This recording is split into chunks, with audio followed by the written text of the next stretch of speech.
All right, welcome to another video. Welcome to the channel. Let's jump into something. I want to start in Esther chapter 3 verse 1, and I want you guys to see something because we got something very important we want to talk about. And so check it out. Esther chapter 3 starting in verse 1. After these things, King Ahasuerus promoted Haman the son of Hammedatha the Agagite, and advanced him and set him his seat above all princes who were with him. All right, I want you guys to check this out, who Haman is. So I had to go out and do some research, look at different versions of the word, and I find that Haman was a Gentile. Okay, the Persians put Haman in a high, very, very high position, right next to the king. Okay, so let's check this out. Okay, here we go. Verse 2. And all the king's servants who were within the king's gates bowed and paid homage to Haman. Okay, so everyone bowed down and paid homage to Haman, and this goes to Haman's head. Check it out. For so the king had commanded concerning him, but Mordecai would not bow or pay homage. All right. Mordecai is a Hebrew, and Haman is a Gentile. Mordecai does not bow down to Gentiles. We do not bow down to anybody but our Yah, our God. We don't pay homage the way the world pays homage to people. Okay, here we go. Then the king's servants who were within the king's gate said to Mordecai, why do you transgress the king's command?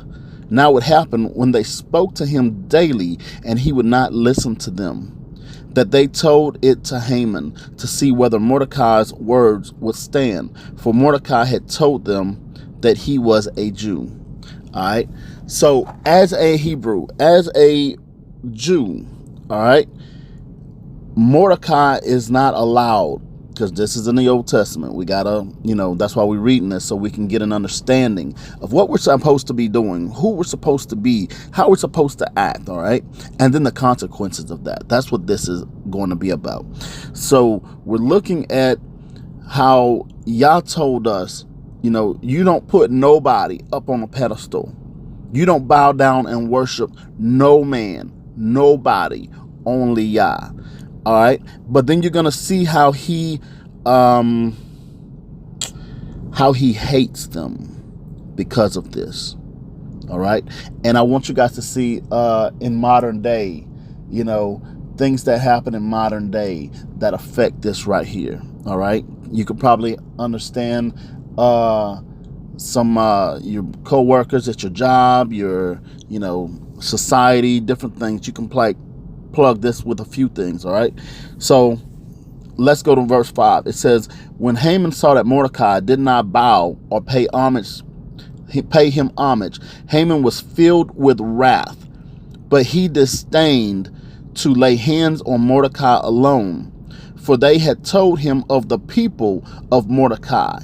Instead, Haman started to destroy all the Jews who were throughout the whole kingdom of Ahasuerus. The people of Mordecai. All right. You can see how, because one person would not bow down and worship and pay homage to a Gentile. All right. Go back to Genesis 10. 1 through 5. Understand who the Gentiles are. Okay, these are the sons of Japheth. All right, and the Jewish people are of the sons of Japheth. Okay, so I want you guys to understand this. He was so angry because one man would not bow down to him, would not worship him, because our God says we cannot. So what did he do? He said, I want to kill him, but not just him, everybody who's like him. All right. This is the beginnings of the world hating us. And I want you guys to see this from the very beginning, and then we're going to bring this into the modern day, okay? All right. So look at verse 7. In the first month, which is the month of Nisan, in the 12th year of King Ahasuerus, they cast that is the lot, before Haman to determine the day and month until it fell on the 12th month, which is the month of Adar. Then Haman said to King Ahasuerus, there is a certain people scattered and dispersed among the people in all the provinces of your kingdom. Their laws are different from all other peoples, and they do not keep the king's laws. Therefore, it is not fitting for the king to let them remain. All right, I want you guys to understand this. When we are walking the way Yahweh called us to walk, okay? When we are doing Yah's commands, and we're eating only what Yahweh says we're supposed to be eating, we're doing only what Yahweh's told us we're supposed to be doing, all right? People will hate you. You are the enemy, okay? The Romans hated us. Everybody in the world has hated us, okay? No matter where you go, everyone hates us. And it's because our God's laws say you cannot do what everyone else does. You have to remain separate and holy. Okay? And understanding the difference between someone just being saved, like Jesus coming in and saving us and forgiving us of our sins, and someone being sanctified. This is what it means to walk in a sanctified manner within your life. Okay? So, he wants to kill everybody because we do not bow down to the world's ways of doing things. We do what Yah has called us to do, and that is it. We do not do what everyone else is doing. Get it out your mind. Get it out your head that you're supposed to fit in. Get it out your head that you're supposed to be nice to them. You ignore them. You let them go off and do whatever they want to do. Like Yeshua said, let the dead bury the dead. All right? We follow Yahweh's laws, and that is it. And this is the result of following Yahweh's laws. Okay? We are marked as a people that we do not play by everyone else's rules. We do not bow down to any human being at all. Okay? So because of that, we don't play by their rules. And because we don't play by their rules, they cannot control us. And because they cannot control us, this is what happens. Okay? When you lose control over a people, you got to get it back, right? You got to do whatever it takes to take control back. So here we go. Let's go in verse 9. If it pleases the king, let a decree be written that they be destroyed. They want to kill all of us. And I will pay 10,000 talents of silver into the hands of those who do the work, to bring it into the king's treasuries. So Haman is a very wealthy person who's using his wealth to kill off another group of people. Don't that sound like some stuff going on today? Verse 10. So the king took his signet ring from his hand and gave it to Haman, the son of Hammedatha, the Agagite, the enemy of the Jews. All right? So I want you guys to also understand, most of the descendants of Japheth are the enemy of the Jews. Whenever you see it written in the Bible, the enemy, your enemy, it is talking about Gentiles. Okay? It's talking about Gentiles. And so, because it's talking about Gentiles, and we understand that from here and other texts, they are the enemy of the Jews. They're our enemies. Okay? They're the ones who hate us. We have to keep that in mind, back then as well as today. All right? I'm not trying to be this racist person and say, oh, all Gentiles are evil, because there's always been a ride or die few. There's always been a Jane Elliott out there. There's always been a John Brown out there, okay? If you don't know who they are, you got to look them up. They're amazing. But this just lets you know the general population, the general understanding and feeling of things, okay? All right, let's go to verse 10. So the king took a signet ring from his hand and gave it to Haman, the son of Hammedatha the Agagite, the enemy of the Jews. And the king said to Haman, the money and people are given to you. Do with them as seems good to you. So basically what he's telling him is, I don't really want your money, but I'm going to give these people to you. You do with them whatever you want. You do it for free. You know, go ahead. Enjoy. I don't want your money. You don't have to pay me to do this. Just go ahead and go do it. All right.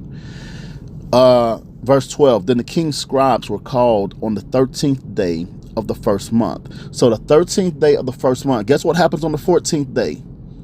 Passover happens on the 14th day. The very next day was going to be Passover of the Hebrews. Okay. So the day before we celebrate Passover, this mess comes down the line. All right. Let's move on. Verse 12. Then the king's scribes were called on the 13th day of the first month, and a decree was written according to all that Haman commanded, to the king's satraps, to the governors who were over each province, to the officials of all the people, to every province according to its script, and to every people in their language. In the name of King Ahasuerus it was written and sealed with the king's signet ring.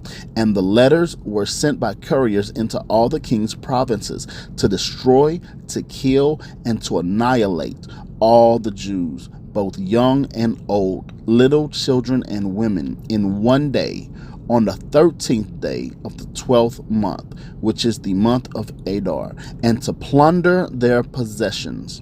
All right. I want you guys to really understand that. That's just how simple it is for a people to do such a heinous thing. It's nothing but the people want to do it anyway, but now they're given permission. Okay. That's how you know who secretly hates you, is when they have permission. What do? Do they gladly go out and do it? Because that's in their evil heart anyway. Okay? All right. Let's keep it rolling. Verse 14. A copy of the document was to be issued as law in every province, being published for all people, that they should be ready for that day. The couriers went out, hastened by the king's command, and the decree was proclaimed in Shushan, the citadel. So the king and Haman sat down to drink, but the city of Shushan was perplexed. So Shushan was where the Hebrews dwelled. It's where the Jews dwelled. All right, it's the city that they were put in. So everybody in there was looking like, what? I can't believe this happened. Why would they do this? Everybody's searching for answers first, okay? Then this is our response, and this is our only defense, and I want you guys to understand this. Let's go to verse 1 in chapter 4. When Mordecai learned all that had happened, he tore his clothes and put on sackcloth and ashes and went out into the midst of the city. He cried out with a loud and bitter cry. He went as far as the front of the king's gate, for no one might enter the king's gate clothed with sackcloth. That's like a really weird thing to say, that, oh, no one can come into the gates of the king's palace in sackcloth. The only people that ever wore sackcloth were the Hebrews. So this was something that was already placed against the Hebrews. So they already didn't really like them. They already was doing things against them with the laws. And now, you know, here we go. Something that they just want to kill everybody. All right. Verse 3.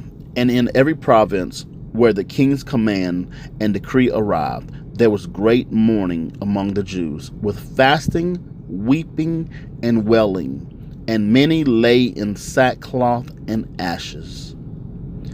All right. And I want you guys, I'm going to stop right there, because that's the part that matters. Everything else after that was Yahweh's response, how he was going to save his people. All right. So why did I read all of this? I read all of this to bring you guys up to things that are happening today. All right. In modern day, 2024 and beyond. There's a thing with the Hebrew Israelites and the Jewish people. Now, we already know that the Jewish people are not the actual Jews. They are not the actual people that are descended from the children of Israel. A man named Dante Fortson has already proven this many, many, many times.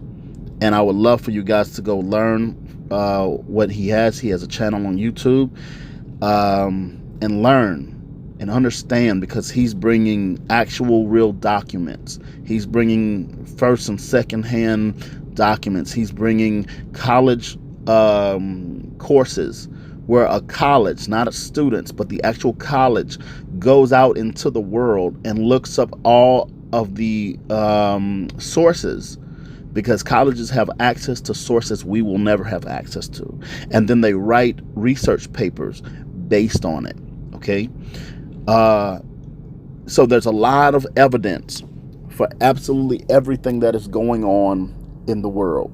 Okay. Or that has gone on in the world. So, what is going on today that is just like this?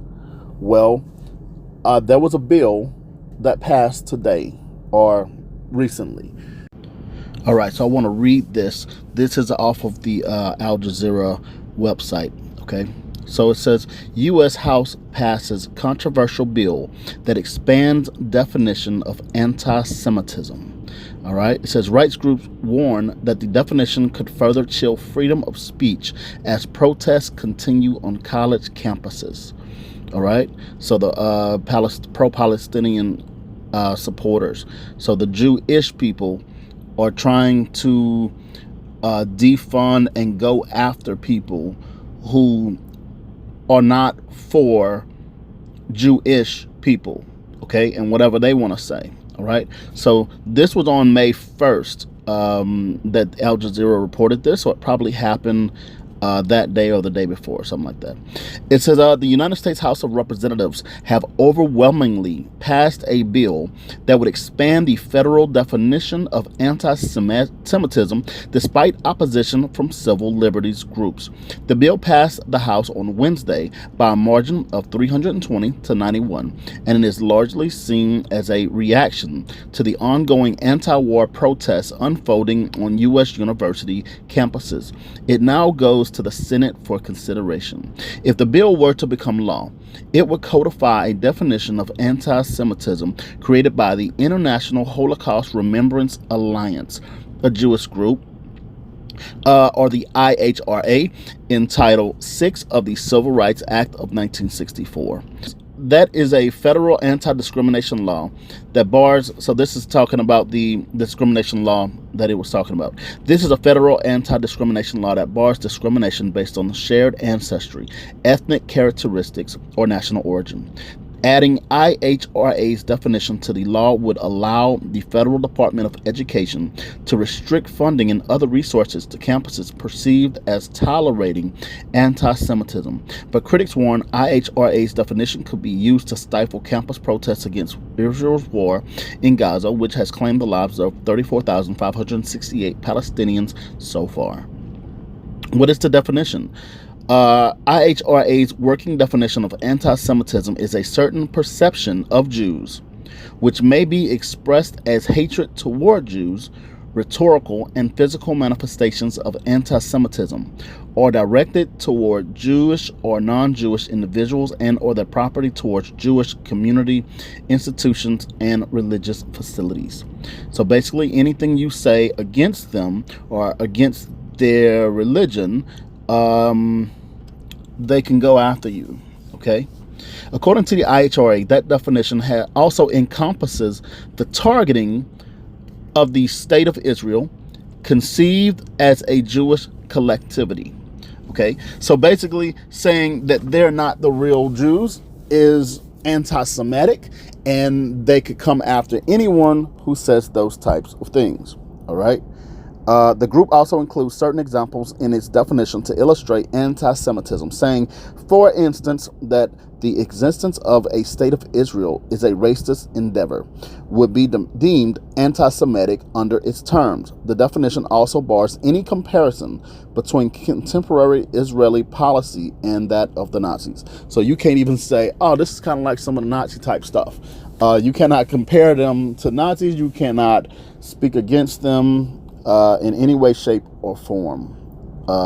Whatever they deem as anti-Semitic. So it's up to interpretation how they would deem that. Even in the example, that didn't even seem like something that was really anti-Semitic, because we know how the state of Israel was formed. We know who formed it. We know whose money formed it, and so on and so forth. All right. So it says, however, IHRA does specify that criticisms of Israel similar to that level against any other country cannot be regarded as anti-Semitic. Okay, so you can't say anything other outside of what you would say of any other country. All right, so that's all I'm going to read of that. And what that has to do with my lesson today is we need to be fasting and praying, because just like we read, Haman could not stand anything that was Jew, right? He could not stand the people because they would not bow down to the system. So here we are with people who claim they are Jews but are really not, as per Yeshua's actual words. Because of that, they are saying we don't want anyone saying anything against us. So that also includes, you cannot say that we are not real Jews. You cannot say that you are real Jews. You cannot say that we're doing it wrong. You cannot say that we're not Yahweh's people. You cannot say anything negative about them. Okay? But we can say negative about anybody else, just not them. And this is something that the United States passed of another country. So this is why this is wrong on so many levels. And I can see how this thing can continue to go, all right, into the future. But I want to show you guys something in how things work and how they manifest this and made this happen, okay? All right, how they got this bill passed is by some really shady type stuff, okay? So I'm going on the website statesman.com, the Austin American Statesman, which is a local newspaper, and they have a fact-checking claim, okay? So they were checking the facts on this claim. It says, fact-checking claim that George Soros is paying student radicals involved in campus protests. Is billionaire bankrolling student protests at universities across the country. Here it is. It says, we all knew it, but now it's confirmed. Read on April 26th Facebook post that shared a screen grab of a New York Post headline and linked to a story. The Facebook post also included the New York Post article, first sentence, George Soros and his hard left acolytes are paying agitators who are fueling the explosion of radical anti-Israel protests at college campuses across the country. All right, I want to read a little bit more of this. It says, Soros, a billionaire philanthropist and Democratic campaign contributor, is a Jewish Hungarian Holocaust survivor who is often a target of anti-Semitic conspiracy theories. Criticism of Soros's politics or how he spends his wealth is not inherently anti-Semitic, but when Soros is used as a symbol of Jewish control, wealth, and power, the criticism may be an updated version of traditional anti-Semitic tropes, according to the American Jewish Community, a Jewish advocacy organization headed by former U.S. representative, whatever. All right. During an April 28th Fox News appearance, lawyer Alan Dershowitz said there's no question that organizations funded by Soros helped finance the protests. We learned that Soros's grant-making organization, Open Society Foundations, has awarded grants to some groups. The New York Post article linked to the demonstrations, but the connection between Soros's money and specific campus protesters involved several degrees of separation. Open Society's Foundation's website says it has awarded grants to the U.S. Campaign for Palestinian Rights, the organization known to the IRS as Education for Just Peace in the Middle East. So they tell you it's one thing, but they give to the IRS a totally different name.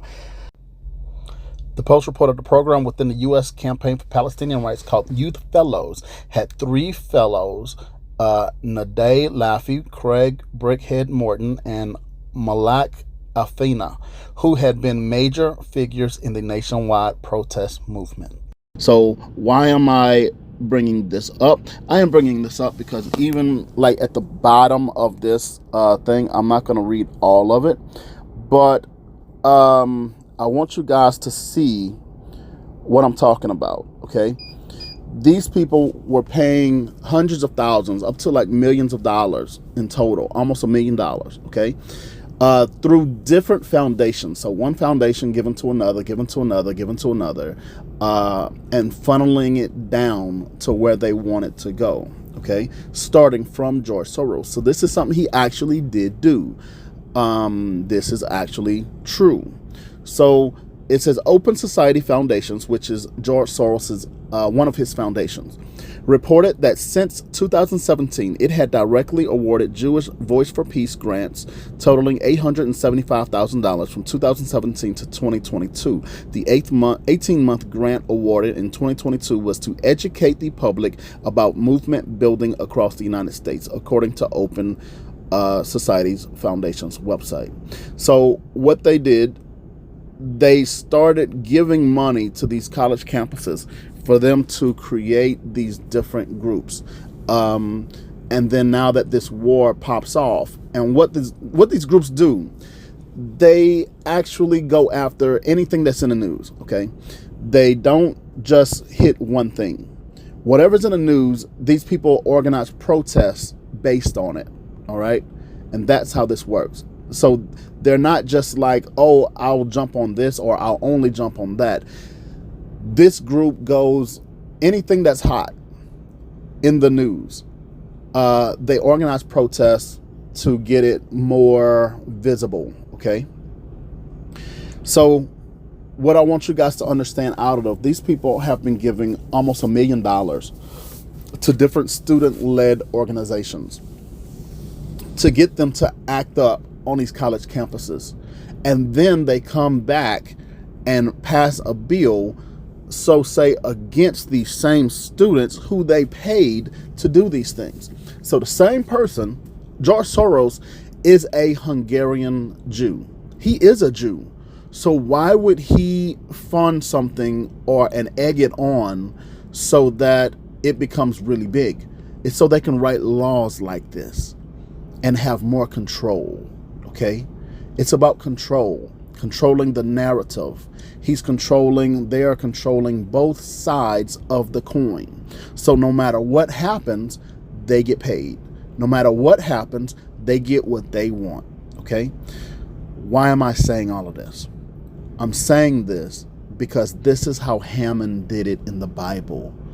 Haman, who was given authority, okay, wanted everyone to worship him as something special. But our God says, don't ever, ever, ever do that. So we didn't. We continue to do exactly what Yah called us to do, walking this life out the way Yahweh called us to walk this life out. Okay? And then we get punished by other people. But what you guys probably didn't pick up on or pay attention to is the fact that Yahweh saves us out of all of it. He did it all by himself. We didn't have to go out and fight anybody. We didn't have to go out and do anything. All we had to do is cry out to him. All we had to do is put on sackcloth and ashes and cry out to him. Real cry, real tears, hurt. You're about to be killed. You're about to be murdered. Okay? Not just you, but everybody. Okay? There's a scripture that says, hey, let us go out and destroy these people. Make them not a nation anymore. That's exactly what happened in Haman's time. And that's exactly what is happening now. Those who call themselves Hebrew Israelites are about to be on the chopping block because we claim to be something that they are claiming to be. Haman claimed to be a great man, but he was really just a hater and a murderer from the beginning, just like his father Satan. Okay? So nowadays you have the exact same thing happening. Now that truth is out there, people are waking up. People are realizing what's true, what's not, who these people are, bringing up real receipts, bringing up the real true things with proof, proving these words, not just saying this is who we are and trying to steal someone else's identity, but saying this is who we really are. And they don't want us to cry out to Yah. They don't want us to be what Yahweh called us to be and do it the way Yahweh called us to do it. Okay? They want us to do it their way because Yahweh will not bless us. He will not be with us as long as we're playing by the Gentiles' rule. All right? So, what are we going to do about this? Number one, we're going to cry out to Yah.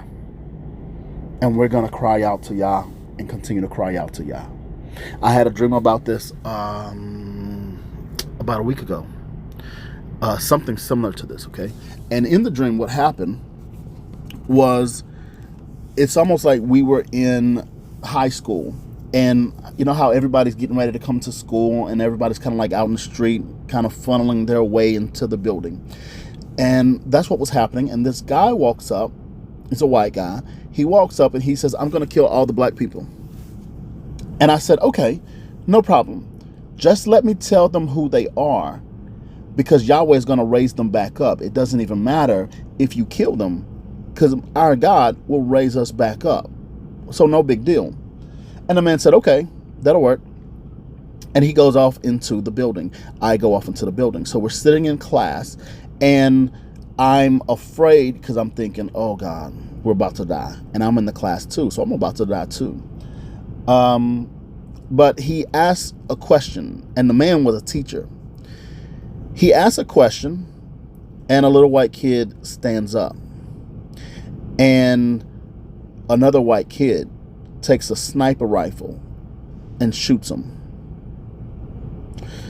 So everyone is kind of shocked, like, oh my. And then he asks another question and 3 kids stand up and another sniper rifle comes out. And right as the sniper rifle pulls the trigger, I woke up. So what does that mean?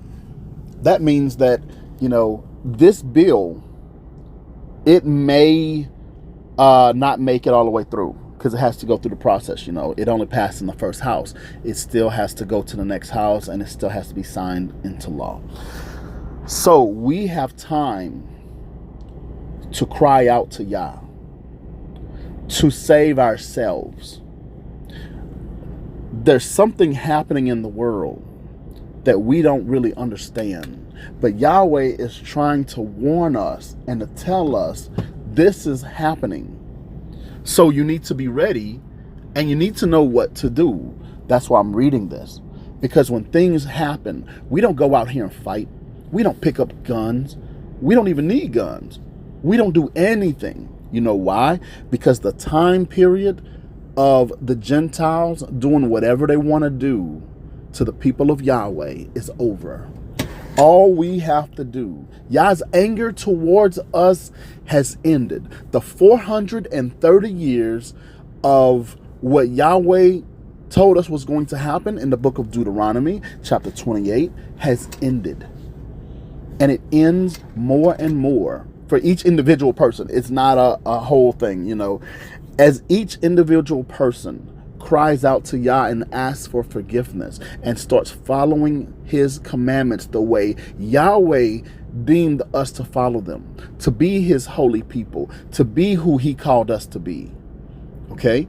Once we do that, that reverses the curse.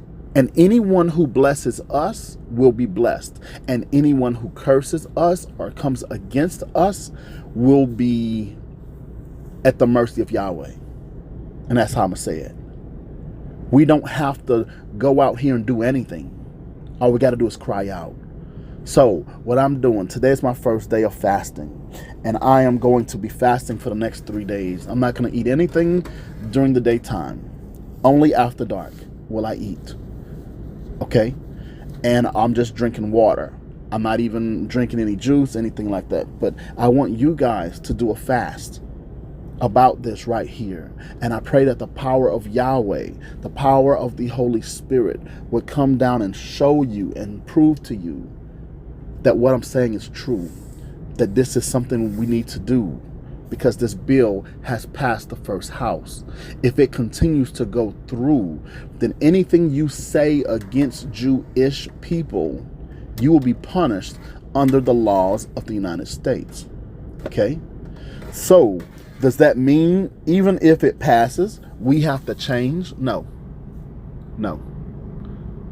Not at all. Because Yeshua says, blessed are those that go all the way to the end. However that end is, whether that's the end of your life, the end of the age, the end of whatever, the end of the conflict, whatever.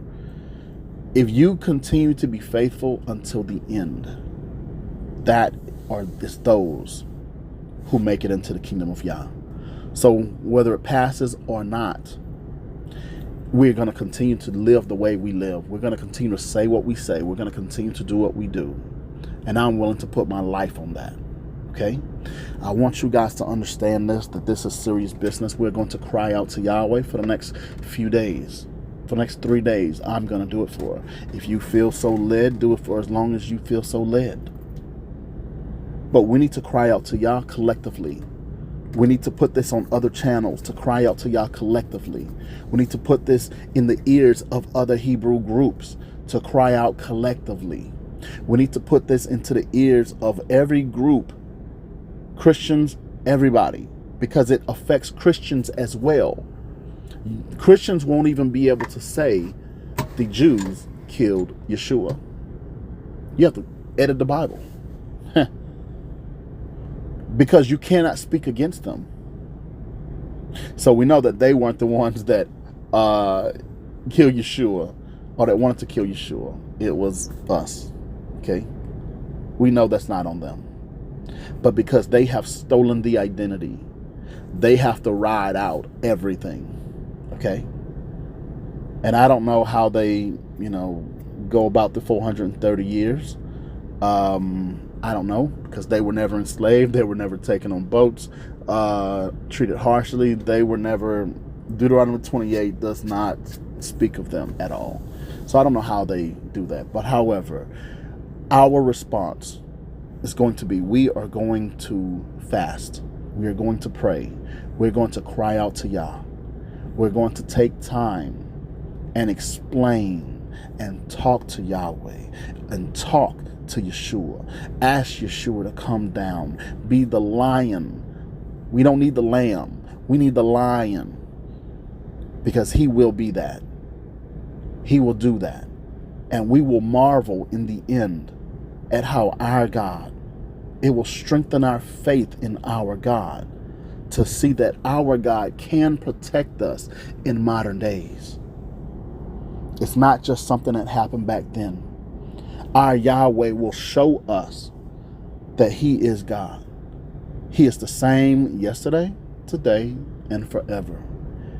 And if you guys want to see a miracle, if you guys want to see Yahweh move in a humongous way, I invite you to do this and invite you to observe what is going to happen, because our collective voices, remember, one can chase 1,000, 2 10,000. But what about us? What about all of us together? We're chasing billions.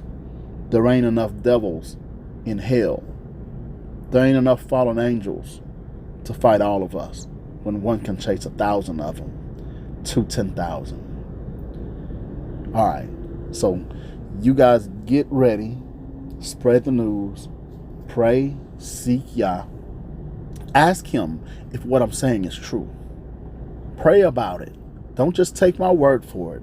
Pray and ask Yahweh, is this true what this person said? Because I'm just a talking head on a computer. I am nothing. Okay? My words are nothing. Pray about everything. Be a Berean. Look up everything. Pray about everything. Research. Do your own research. All right? Into what I'm talking about. And see for yourself. Prove to yourself. And we'll see y'all in the next video.